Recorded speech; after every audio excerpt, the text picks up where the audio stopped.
BBOR Black Box Online Radio, coming to you from West Virginia. Black Box Ned 88 on Instagram for the bonus podcast. And just a quick reminder, every Monday is Zodiac Mondays. Wednesday is an Ask Me Anything. That's an AMA, so please drop your questions below for things that you would like discussed here on the show. And Friday is an Anything Goes. Any subject is fair game, mostly talking about true crime, serial killers, the Zodiac Killer, but any subject is welcome. All right, so please share some ideas in the comment section about what you would like to hear about on this channel, and let's get started. Okay, hello, it is Wednesday, time for the AMA, that's an Ask Me Anything, and I have one quick announcement before we begin, and rather than an announcement, this really is just a moment of tribute. Over the past 2 weeks, I've meant to mention something about this, but we've recently seen the passing of Dawn Wells, who was perhaps most famous for playing Mary Ann on Gilligan's Island, but I have a different connection to her because it must have been in 2012 or thereabouts when I saw Dawn Wells on the television and she was talking on the show called Celebrity Ghost Stories or something like that. I even forget the name of that episode, but that was at a time when I had just moved to a new place and I was kind of in a situation where I just had no idea what to do with life, so I ended up sitting back and watching the Biography channel over and over again. And they were playing a lot of those things like Celebrity Ghost Stories, and the one with Dawn Wells really captivated me. And that caught my intrigue, and it opened up some more exploratory discussions, not only about celebrity ghost stories, of course, but there was also this show that they were doing called The Ghost Inside My Child, which really looks at this particular phenomenon associated with how children might be able to remember memories from somebody else who lived before, and it looks at reincarnation and the soul. And we even did an episode about it here on this channel called What is the Ghost Inside My Child? And I would invite anyone to listen to that one.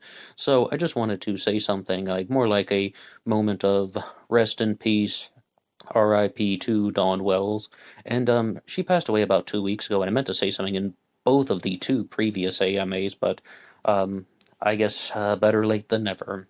So, going on to our first question, we often begin these AMAs with a borrowed question that someone else has written outside of the channel. And there's that thing called Quora, maybe it's just pronounced Quora, Quora, and they started sending questions to my email address. And one of them is, does a narcissist care about someone they've hurt? And not only do they send a question, but they also send an answer. And this one really stood out to me because last year on the channel in 2020, from time to time, we would talk about psychology here on BBOR. And the one that I think, well, I mean, I definitely feel was perhaps the best episode that was made on that subject, just called What is a Toxic Personality? And I made that one because I was reading up on toxic personalities, but every single source out there would have a different definition of what a toxic personality is, and I wanted to like find the commonality as well as look at personal experiences and how do these definitions match up to real people. But our question is, does a narcissist care about someone they've hurt? And the response here that has been written by Alice Greer is that this is their whole point. It is why they do what they do. They set out to hurt you because if they can hurt you, that means you care for them. When they see you care enough to be hurt by them, they feel secure in the relationship and get meaning from the relationship. Up until that time, they didn't know if they were a permanent fixture because you are not a permanent fixture to them. They probably don't even really like you. Why should they feel any security? I think this answers a lot here what has been written out on this little Quora page, because with narcissist, I mean, that is a big issue, and if these definitions are so vague and everybody's going to have their own answer to what these things are, I've even wondered about certain people in my life, like interacting with them. You know, they don't seem to like me, yet they want to spend time with me. The people who are trying to be very dominant, be very insulting, but I really like the way that that was phrased. It's almost like viewing it as a game. The narcissist in a relationship is just doing nasty things to test your loyalty, to push your boundaries. They're trying to wind you up just to see if you're going to stay with them and stay in contact with them. And I think that explains a lot because maybe you can even relate some of your own personal experiences, and I would love to hear what you have to say in the comments section below if there's anything that anyone wants to share something personal on this subject. I think that that would be a good idea. But I've known some people when it's like, if you tell someone so clearly that something that they're doing is bothering you, and then they keep doing it, well, why is that? Like, especially when it's done in a very blatant and obvious way, when you say, hey, look, please, I don't want to talk about this subject anymore, and they keep talking about the subject. Well, what does that mean? Where is that coming from? And furthermore, why is the person doing that? I mean, why is the person doing something that is obviously making their partner or their friend or their family member in this state of uneasiness? And I think as this comment has been answered here, it's to test loyalty, it's to push boundaries. And also, I can think of two specific people in this situation that really like to play that game, but I was like, they don't seem like they like me very much. They want to spend time with me, they want to text message, and they want to interact, and they want to do things, but I really didn't catch the vibe about how they. Whether or not they even liked my personality or not. And one of them was just a coworker who I ended up spending time with outside of work. He became my roommate for a while. And another one was someone who was not really an ex-girlfriend, but an attempted ex-girlfriend, if you can catch my drift. And at the end, she openly confessed that I don't like you and I don't like your personality. And at the time, I was like, well, what is wrong with you? Why did you talk to me all of this time? And I think this is the answer here. I mean, she's just doing things to push boundaries. But a bigger question that I was exploring in 2020 is, why are some people so different when it comes to how a relationship ends? Like the people who are exhibiting these narcissistic tendencies, let's look at this here. And with narcissistic tendencies, more about the people who are just trying to push boundaries to test somebody's loyalty, and we also can use I mean that's not the definition of a narcissist, but those are the types of people that we are looking at here. As I said, everybody has their own definition. When I think of narcissists, I think more about people who are more focused on public emotions, like they care about guilt and shame and embarrassment for themselves, and they don't really care about empathy or the well-being of other people. And narcissist also in the sense that they think that they can do no wrong and that their actions are always justified even if they are projecting very negative behavior onto other people. That's the way that I view the situation. We've also talked about that when we mentioned the case of Braulio Castillo in a larger, more exploratory way. So I really wanted to know, why is it that when you end a friendship with somebody, they just get really sad, they feel devastated, and then sometimes you end a friendship with someone else and they don't care at all. They're like, whatever, bye. And then there are the other types when, well, there's even a third category which we'll talk about in just a second.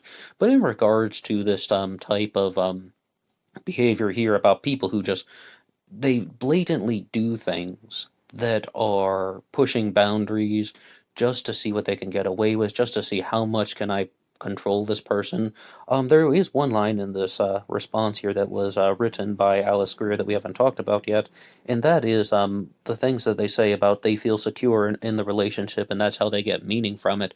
You know, and it was crazy when I started reading some of that stuff about psychology, that the reason why some people are acting in a very mean way towards you is they might actually feel safe around you, and that's bad. That means that person has a problem that they need to correct through therapy and perhaps some other method. But that's why they're acting that way. It's because they don't feel threatened by you and they feel safe around you. And when some people accept these pillars of security in their life, they don't expect them to go away. I can think of two specific instances. One person I knew who was an ex-girlfriend, another who was just a former friend. But when I ended the friendship and relationship with them, they both were just like, they just appeared to be absolutely devastated. They acted like they were heartbroken, and they were just very, very emotionally distraught about it. And I'm like, well, why are you acting like this? You've been completely mean to me for months. I mean, you say and do mean things, lots of insulting behavior, lots of shouting, lots of rudeness. I mean, why are you feeling bad at all? What did you think was going to happen? Well, what they thought was going to happen is that I was just going to go along with it forever and they would never be rejected. Somebody once posted online that the reason why people develop these types of narcissistic behaviors is that they are doing this to avoid their feelings of humiliation and rejection. As we said, the narcissist tries to avoid those unwanted public emotions, guilt, shame, embarrassment, but the narcissist is really afraid of humiliation and rejection. And you could view this as, okay, this person's very insecure. They're using their narcissistic behaviors as a type of mask that they're wearing. Other people say that narcissists are so caught up in their own self image that they're practically mentally ill with their own self configurations. So that, I mean, the person actually does think that they are superior to everybody else, and it's not just a mask that they can take off. I mean, they're actually delusional to that point. So that's another thing. But I wanted to know, why is it that some of those people are completely devastated, and why do some people just simply not care at all? Well, if we view these relationships that narcissists are having like a game, then what I think is that some people can play a game and they don't care about it. Some people can play a game, and if they lose, they are sore losers. And just because people are exhibiting narcissistic tendencies, it doesn't mean that they're going to respond to losing the game in the same way. Other people are going to be like, I never really wanted to play that much anyway. Other people are going to be like, oh, well, I lost and I feel absolutely horrible. I never like to lose anything. And other people are probably still going to tell themselves that they won in some way, or even this, better yet. And I think maybe, no matter who you are, you've experienced somebody who is, if you've ever ended a friendship or a relationship, the other person is going to be like, well, that's your problem. Whatever's happening, that says something about you, not about me. I'm perfect. You're the one who has all the problems.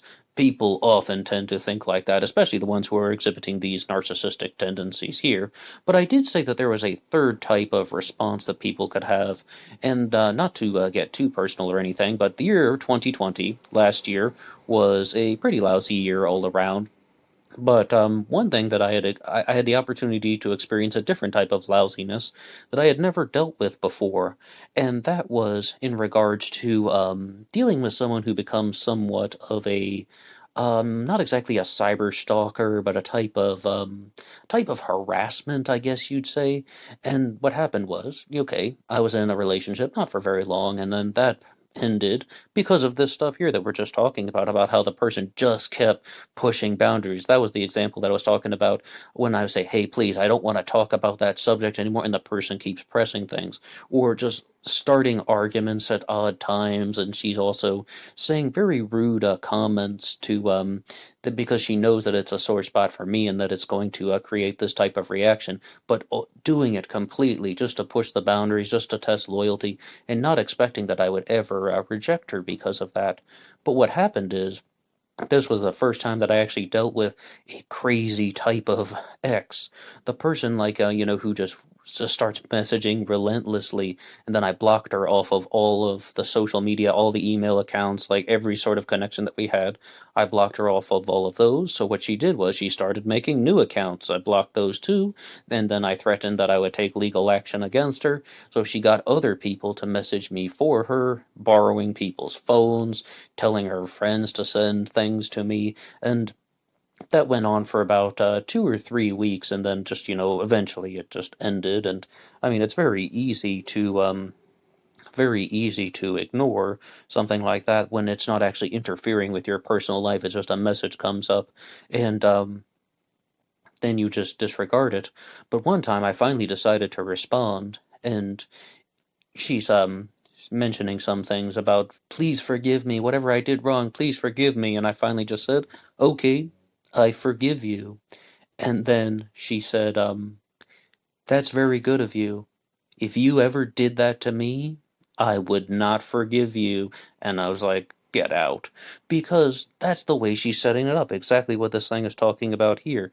Trying to set up the system to push people's boundaries, to create this type of unfairness and inequality in the relationship. If you did that to me, I wouldn't forgive you, saying that that person gets certain rights and privileges in the relationship that the other partner does not have, and really trying to put pressure on a person to behave in a certain way.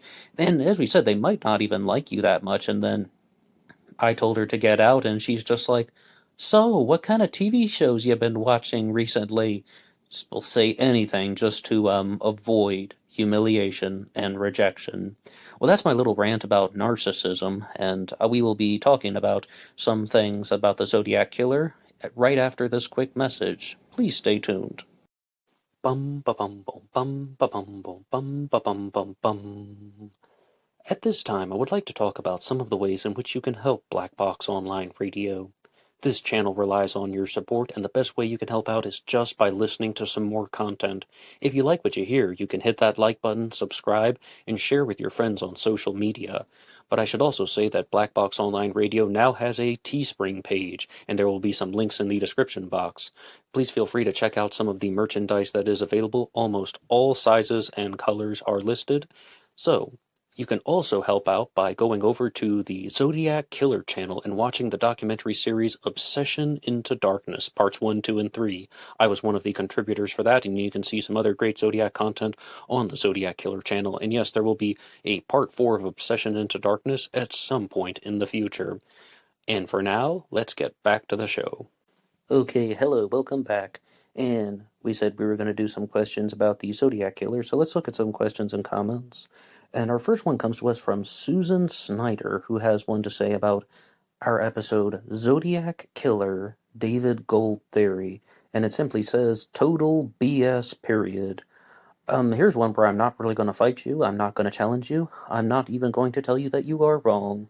This is talking about the book My Dance with the Zodiac Killer, which is written by David W. Kuchar, also known as David Gold, and he has a long series of videos out there. I think he has more than 100 videos on his channel, and you can visit those for yourselves. They're available, of course, and everything on YouTube like that is free, but he does have a book out there called My Dance with the Zodiac Killer. This is the guy that talks about how he has a suspect named Frank Morris, who was involved with the escape from Alcatraz, and he says that this guy, Frank Morris, not only was involved with that escape, very famous one, right, but he also committed the Texarkana Moonlight murders in 1946, and then 23 years later, the Zodiac Killer is taking place. However, it's not just one person.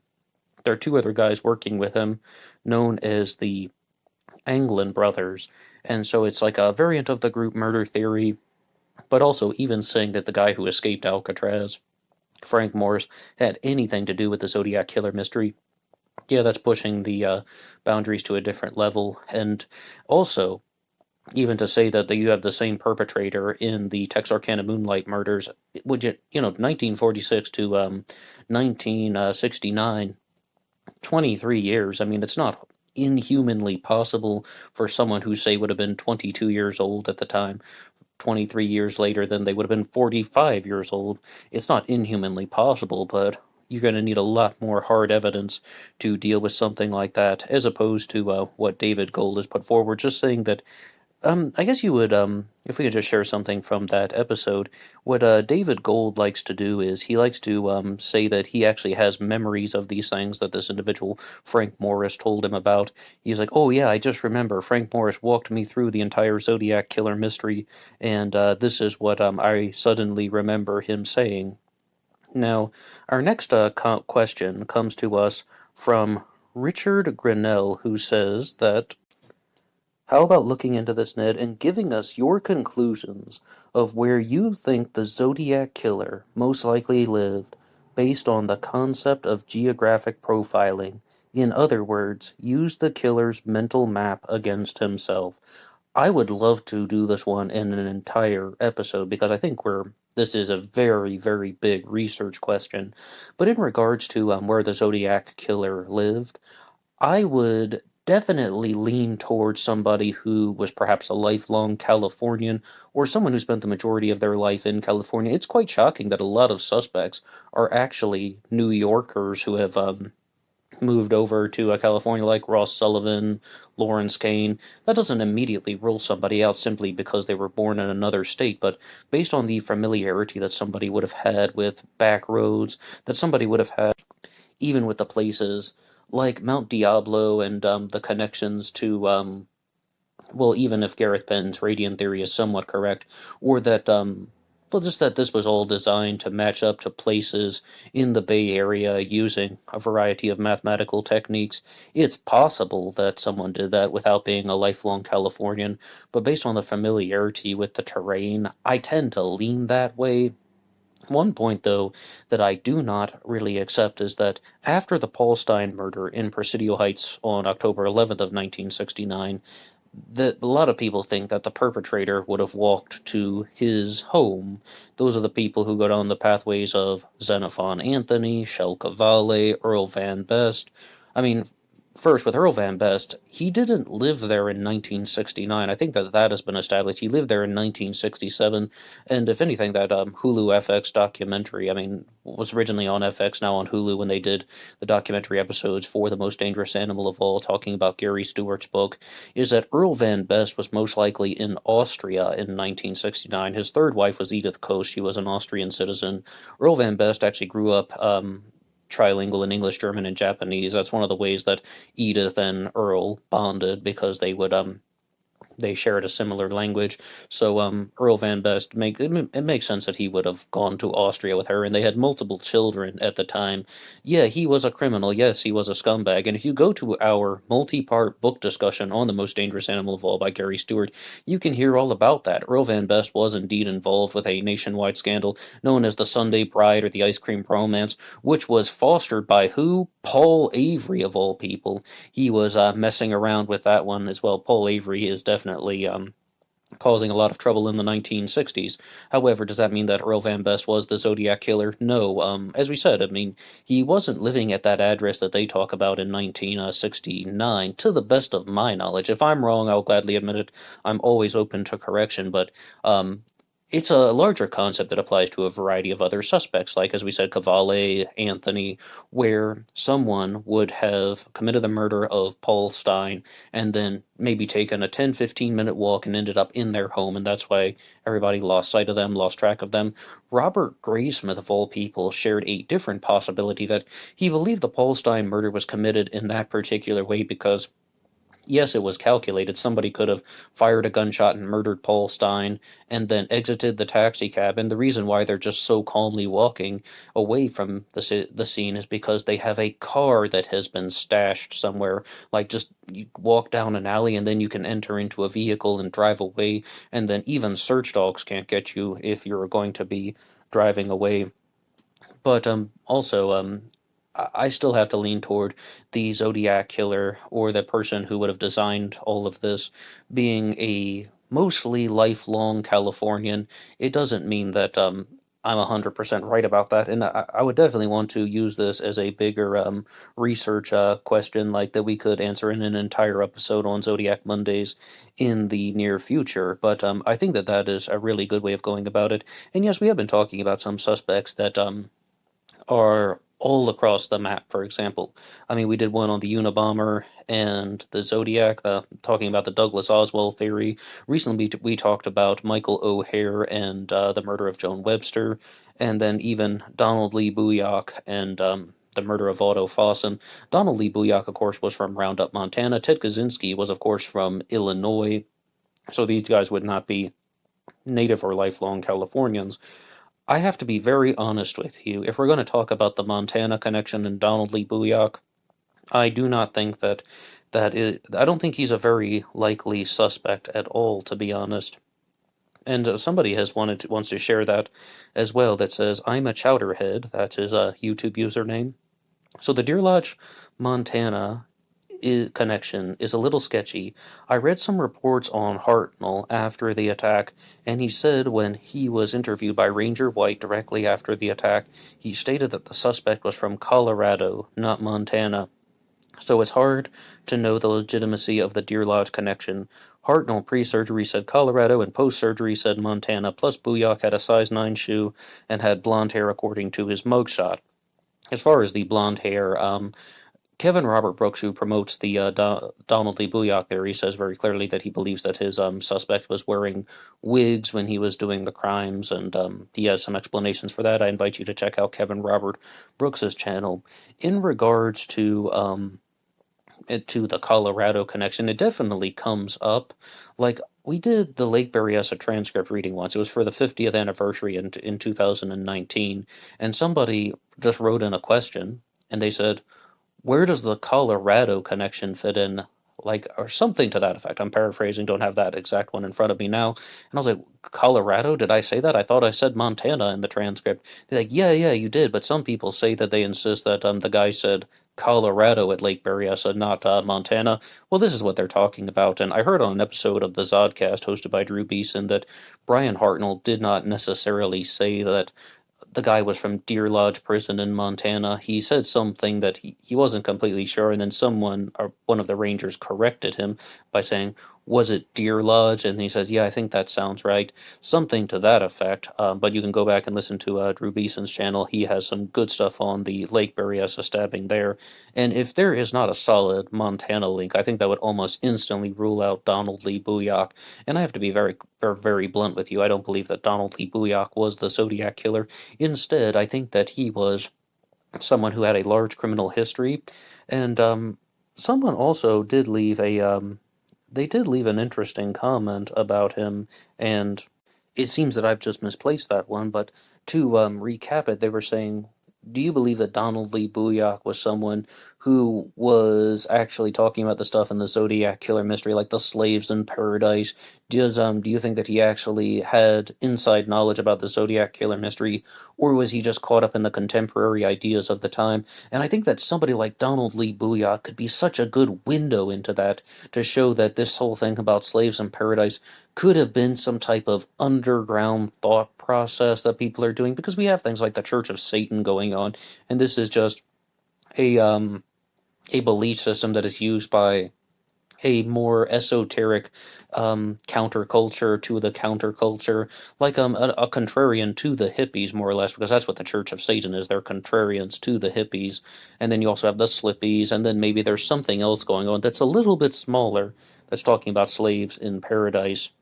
And of course, if you read The Myth of the Zodiac Killer and listen to the Stones Unturned podcast hosted by Thomas Henry Horan, he has his whole explanation about that, saying that this is actually coming from Filipino legends and folklore and the belief systems from the Philippines, and his suspect for writing the letters, Hal Snook, would have gone to the Philippines during his military service and learned about all this, and he would have come back, designed the ciphers, but perhaps had somebody else compose them for him, perhaps a cartoonist that he knew. And I don't mean to talk too much about Thomas Henry Horn, because I feel like there are other ideas out there, and we don't only have to focus in on his stuff. However, if we're going to talk about borrowed questions like how we began the show, well, there was one that somebody wrote in about the Zodiac hoax theory, the idea that one person wrote letters taking credit for murders that he didn't commit, and this becomes the foundation of what we know as the Zodiac killer. When I was watching the Stones Unturned most recent episode at the time of this recording, somebody wrote in the chat window saying, has anybody ever acknowledged your theory or agreed with the Zodiac hoax theory, even just a slight nod? And when they say anyone, they're talking about people who are maybe somewhat well known as Zodiac researchers, and I can tell you one just off the top of my head: Michael Butterfield, ZodiacKillerFacts.com.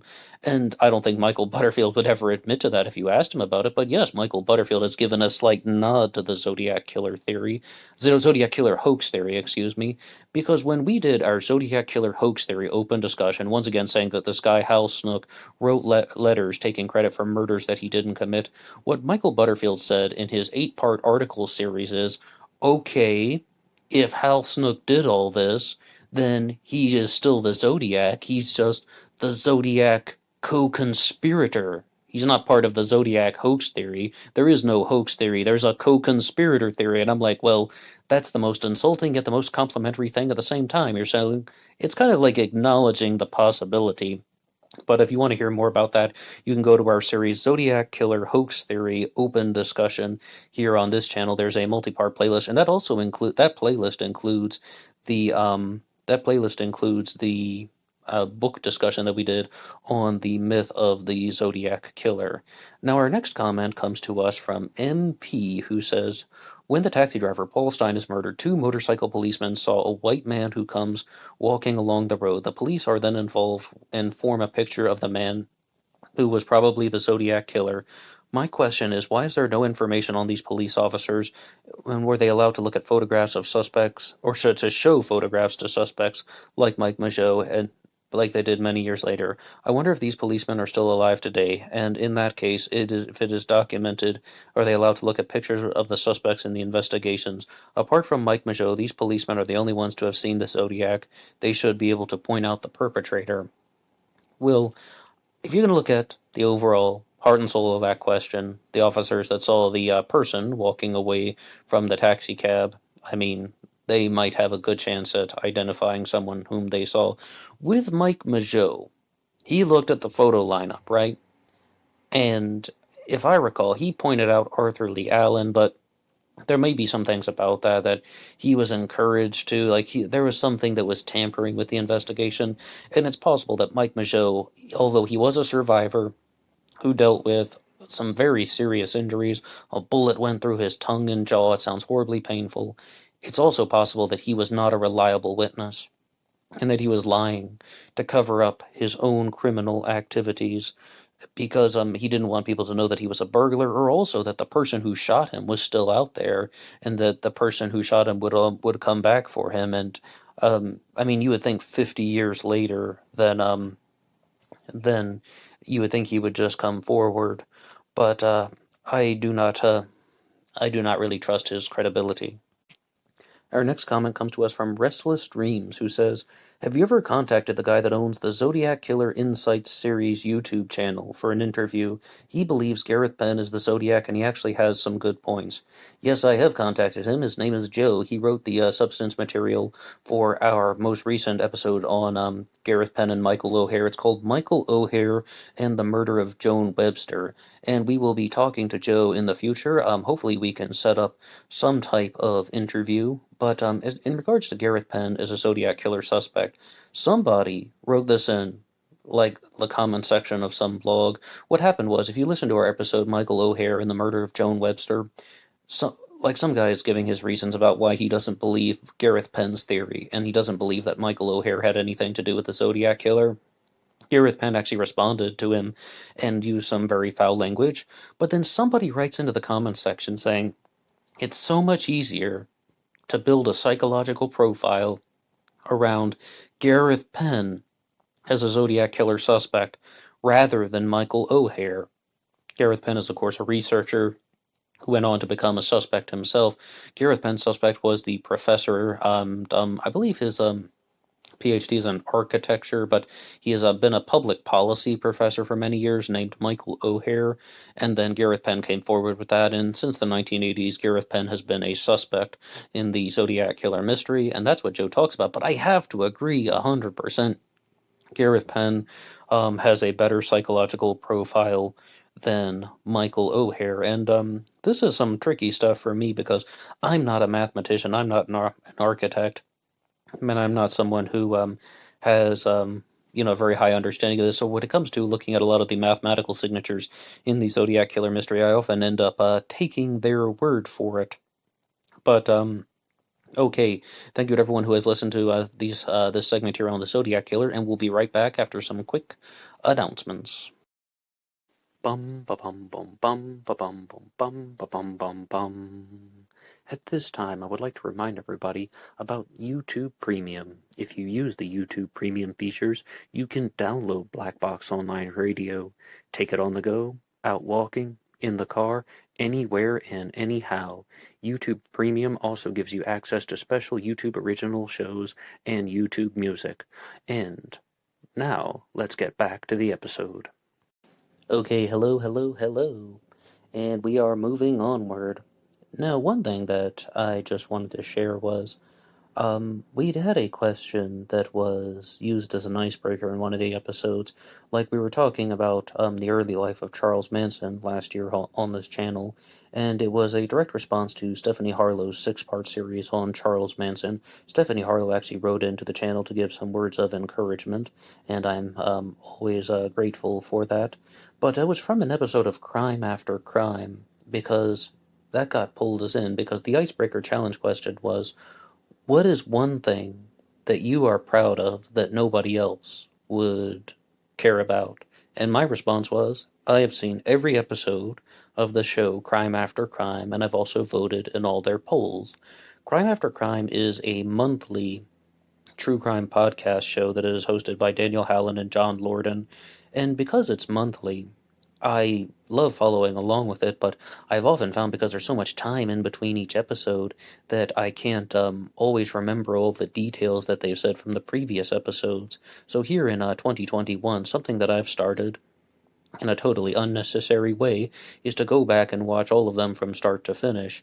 So over the past 2 weeks, I guess I've watched about 8 of them, and it's the show Crime After Crime once again. And they do some challenges where, like, you have to find things about a crime in using a bizarre weapon, or perhaps a crime involving elderly individuals. One of them they did was craziest costumed criminal. And often I'd like to think, if I were on the show, what would I say for something like that? And I don't know how crazy this is, but I did find the story of a Pennsylvania man who was arrested wearing a prisoner's uniform, but as a costume. And I would just like to read a segment of this article here by Barry Leibowitz from CBS News. A Western Pennsylvania man who finds himself facing a weapons charge is accused of insulting a police officer while already dressed as a prisoner as part of a Halloween costume. He was wearing a jail inmate costume. The Observer reporter of Washington, Pennsylvania reports that the police arrested 22-year-old Gregory Moon in his black and white prisoner costume when they answered a disturbance call at a housing project in Donora at about 2:45 a.m. Monday morning. And this is an article from 2011, by the way. It's an older one. And soon the suspect was given a new look, a bright orange jumpsuit, when a district judge sent him to the Washington County Jail, where he was put on a $250,000 bond. Police say Moon of Charleroi, Pennsylvania, I hope I'm pronouncing that right, was taken into custody after they arrested him and a friend for fighting with officers. Well, I guess wearing a prison costume, or like an inmate's look-alike costume, and getting into a confrontation with a police officer may get you arrested. Foresight, premonition. But that is just one thing that I found, and if anybody would like to answer that as a challenge question, what is a story you know of a criminal using a very bizarre or crazy costume? And I'm going to keep going with Crime After Crime. It's just about an hour a day, just like sitting off to the side, usually late in the evenings. And I've been going through one of their episodes. I'm a big fan of John Lorden and Danielle Hallen, and I also thought of a new one for that challenge question.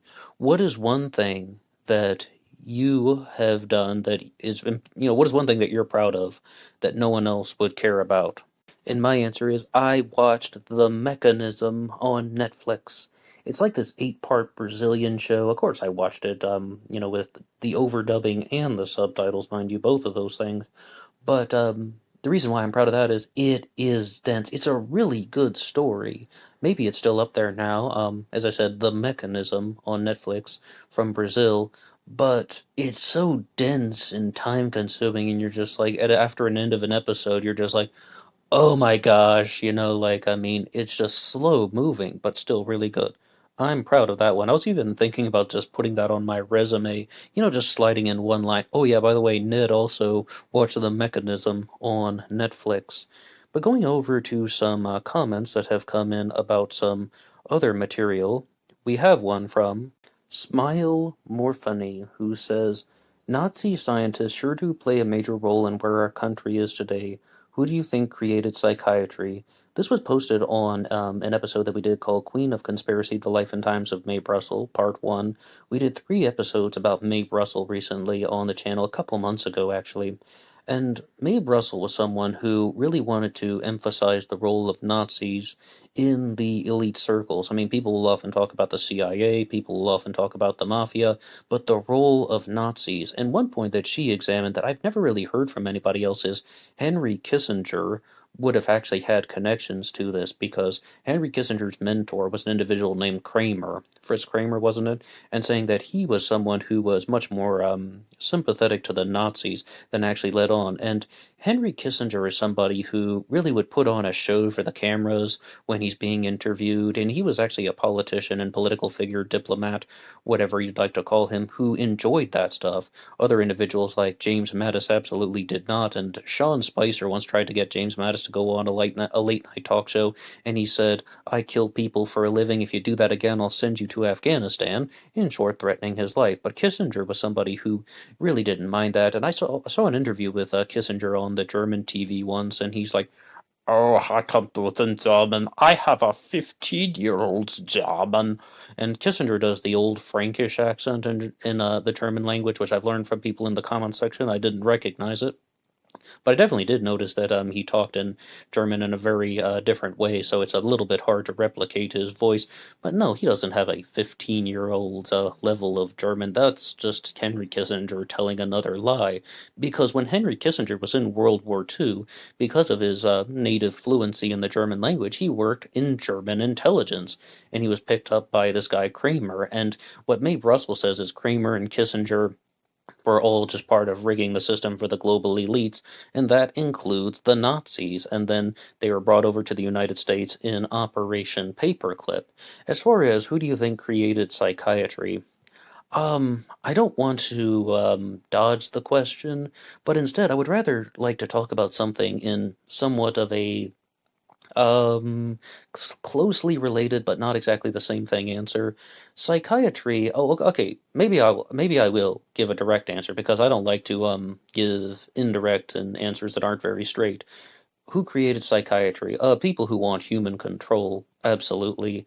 If I understand this as someone who is just beginning, like, a PhD in psychology, psychiatry is not so much about improving well-being. Psychiatry is not so much about even trying to bond with somebody or have any type of social connection. Firstly, the psychiatrist has to accept a very narrow definition of normal, about what normal behavior is, and they have to reject anything that is outside that realm of normal behaviors, but also that it's also really mostly about control. Like the ambition of a psychiatrist, as I said, it's not about improving well-being or making somebody feel better. It's about preventing somebody from killing themselves or preventing somebody from killing somebody else. And I know it sounds very morbid when you lay it out like that, but that's what the psychiatrist is doing. One thing, though, about therapists, and psychiatrists are a form of therapist, but one thing about therapists, psychologists, psychiatrists is that is almost never talked about is a lot of them have to have a passion for controlling and manipulating people. Like they have to have that passion for control. Who created psychiatry? People who want to control other humans. That's my direct answer to that. But with that subject, like it's about being not being told what to do. Like the psychiatrist or the psychologist really does not want anybody to tell them what to do. They want to be the one who is making the decisions. And the justification for it is that their method is going to put the patient in a less harmful state than they would be without the psychologist or the psychiatrist. Is that always true? Absolutely not. And not to be too repetitive, but we mentioned some of this stuff before talking about the psychiatrist Donald Ewan Cameron on this channel when he made the statement that psychiatry is just focusing on 33%, one third of patients get better, one third of patients get worse, one third stay the same. Psychiatry is all smoke and mirrors, and there is a lot of that in the psychological process. I mean, you must have known somebody who's gone to therapy over and over again, and they don't really seem to show any type of major improvement. I definitely believe that there is that smoke and mirrors aspect of it, or that people are just staying the same. But I definitely want to reinforce that point. The ambition of the psychiatrist is to control the person, is to get the person to listen to them. It is just to get the person to go along with what they are doing.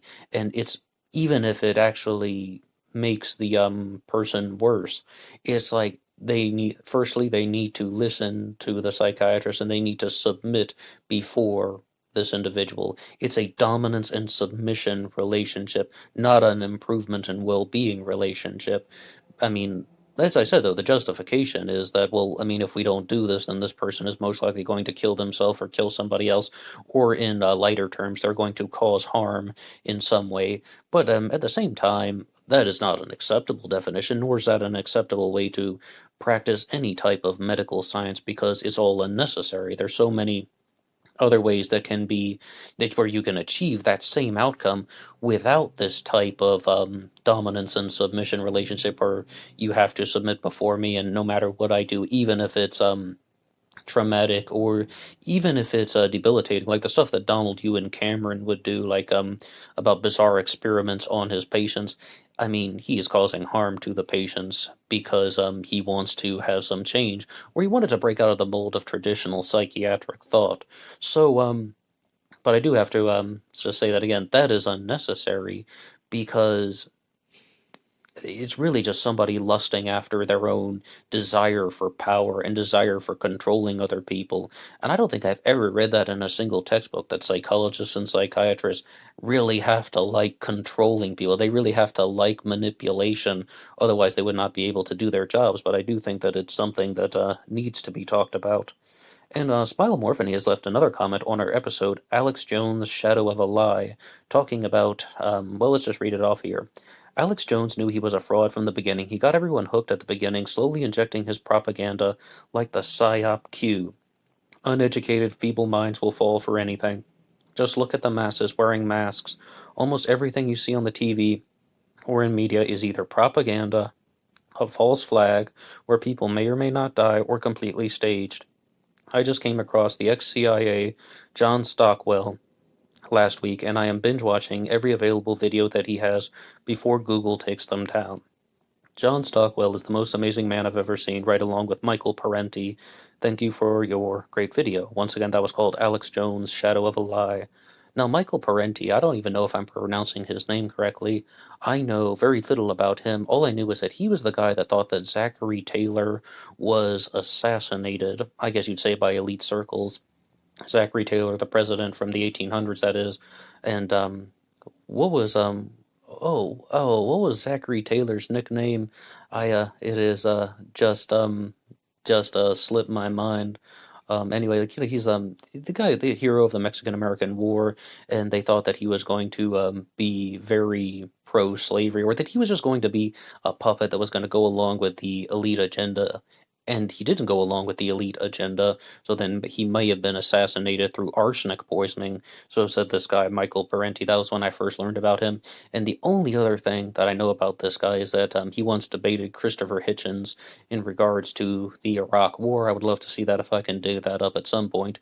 But so, I mean, as I said, those are the only two factoids I could spit out about that guy. John Stockwell is someone whom I'm much more familiar with, and Mae Brussell, we just were talking about her, openly called out John Stockwell because of his refusal to address these connections to Nazis in the global elite circles. You know, John Stockwell was saying a lot of similar things to Alex Jones. The first time I ever heard John Stockwell talking, it was on The Dark Secrets of George H.W. Bush, a video that may still be up here on YouTube. But I was like, wow, this sounds so much like Alex Jones and InfoWars. But the thing is, though, John Stockwell actually had some credibility. Not only was he ex-CIA, a lot of these people are ex-CIA, like Kevin Shipp or Buck Sexton, but John Stockwell wrote the book In Search of Enemies, and he was sued by the CIA for putting that out there. So that really goes to show that, yes, indeed, perhaps there are some things that are in place, but what Stockwell was really leaning toward is that, okay, there are elite circles, and they do have an enormous amount of influence, and also that the wars and global conflicts are created for profit, but The thing, though, that after going through many of Stockwell's lectures here, the way that Smile Morphiny is doing as well, what is the exact source of this? And that was something that I didn't see necessarily. He talks a lot about how there is the military-industrial complex. At the time of his recordings in the 1980s, there was a surge in the arms industry because the Reagan administration had the largest peacetime military buildup in the history of the world. The arms industry was the second most profitable industry in the world at the time. And what really is the motivation for that? And when we did an episode where we were discussing the material of Lincoln's Bible, that's the name of the anonymous researcher, she was just saying the source of it is just the money. There's no one running the show, there's no one at the top. It's just the money is going in different directions. We're talking about these multi-billion-dollar decisions have consequences, and that creates the military-industrial complex. Oliver Stone, of all people, laid it out like this: Congress needs money in its coffers, and they need a stream of money to the defense contractors. That's the military-industrial complex that you can talk about.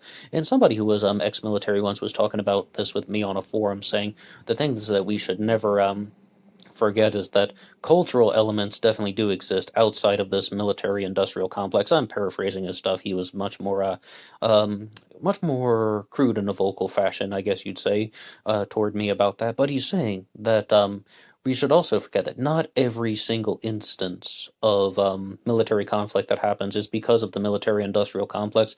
There definitely are examples of when a conflict breaks out because of instability in a region, even like down to the cultural level when, like people just want to get a certain kind of individual off of their land, and they're going to create a war because of excessive tribalism, and then military response occurs. I mean, that means that it's not because of the global elites and their for-profit warmongering. It's because we think our tribe is better than their tribe, and we're going to commit some atrocities in that name, and then military force will be used. So there are reasons why these things happen. And our next comment is going to and well, actually I should just say on one concluding note about that, the point is that there's not just one reason why these these military attacks take place. It's not only the military industrial complex, yes. And Scott Clark has written in here, here's my suggestion. Do a video on the murder of Ray Davis. Yeah, that's a good idea, actually. And you can hear more about that in the documentary series Obsession into Darkness Part 1. We talked about the murder of Ray Davis and that's on the Zodiac Killer channel.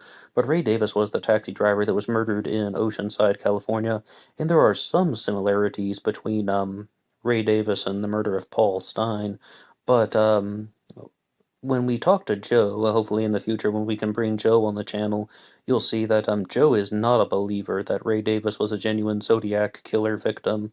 I don't necessarily know too much about the situation in terms of could we go through it step by step. I mean, when I first learned about Ray Davis, I thought there were some striking similarities, but Joe has some very convincing points as well, saying that Ray Davis was not a Zodiac killer victim. Hopefully we can bring him on in the near future. Now, our next comment comes to us from Walter Sobchak, who says, you got me totally curious, and he's saying that because I mentioned our episode, Loving the Dead in Key West, Count Von Cosel and Elena Hoyos. Now, Count Von Cosel was the man from Key West who had dreams of where he would see this woman, and eventually in his later life he saw like a woman that resembled a figure from his dreams, and her name was Elena Hoyos. And last year in 2020, that is one of the episodes that really just stood out to me more than anything, because what he did was, after Elena Hoyos died, he stole her body from a mausoleum, I believe. I think he actually blew it up with a bomb, and then he stole her corpse, took it back to his home, and then he began to sort of honor the dead body of Elena Hoyos, and people could even see him dancing in the window when he's holding this corpse, and like it was a very horrific thing. But once again, that's called Loving the Dead in Key West, available on this channel. Very shocking story. And I don't know what people are going to listen to when I put out an upload, because of course, yes, people want to hear some things about the Zodiac killer, but I can see what people are tuning into, and a lot of people are just going straight for the episode on the execution of Lamarcus Davidson. Secrets and Lies here says simply, people are dangerous on the execution of Lamarcus Davidson episode. And if you haven't heard that one yet, I would recommend it. But also, there's a better one that we did called The Nightmare in Knoxville, The Knoxville Nightmare. This is talking about the murders of Channing Christian and Christopher Newsom, that when they were murdered by a group of individuals, but Lamarcus Davidson was the ringleader in this, and he was sentenced to death. Excuse me. A lot of people have been checking this one out, and thank you to everyone who has listened to that. However, it's not the most informative. It's more of just like a commentary talking about the death penalty and some other things in regards to social issues. But thank you to everyone who has listened all the same. Alright, well that's all for me now. Thank you for writing in comments as well on any of the uploads and listening to anything here on Black Box Online Radio. I will look out for some more of your questions and comments in the future. And we have a big thing to do on Friday for the Anything Goes segment. And of course, see you again on Monday when we can talk more about the Zodiac Killer. Until next time.